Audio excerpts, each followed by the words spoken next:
Eke kutizariri numana tena Tekuzi tapanifanya itoma era Itenya tsitenya matawa cha uso diviri Nifukutiano Itimangina no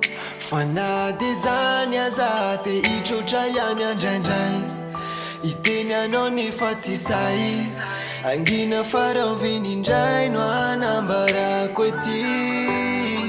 Matawa cha sadi manaye Miyawa cha nefa njanjaye Misala sala sa ulavi na usana chi Itenya nefa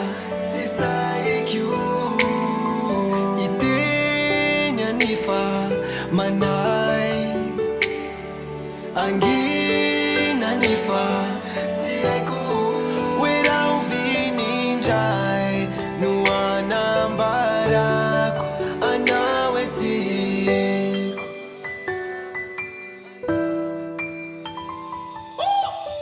Iona minoza lanifika Itadocha noza tia vita Sipa ocha nole mapivika Rama azwa noza tia dicha Nawela na wengana Simainti ulazaik Ampa fatari kyuni eta mpuku size tsapat Wachizanya zate ichucha yanya janjai Itenya noni fatisai Angina farovini njai nwana mbara kweti Matawa cha sadi manaye Miyawa cha nefa njanjaye Misala sala sa ulavi na usana chi Itenya nefa tisaye kyu Itenya nefa manai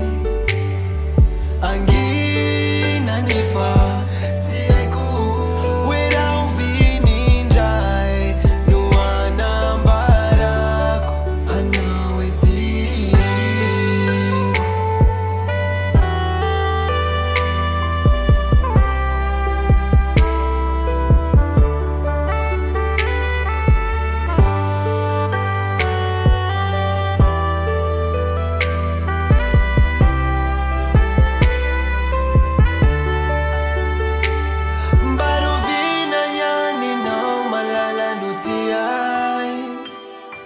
Yanowe fama na tumpu Itanta nitifuku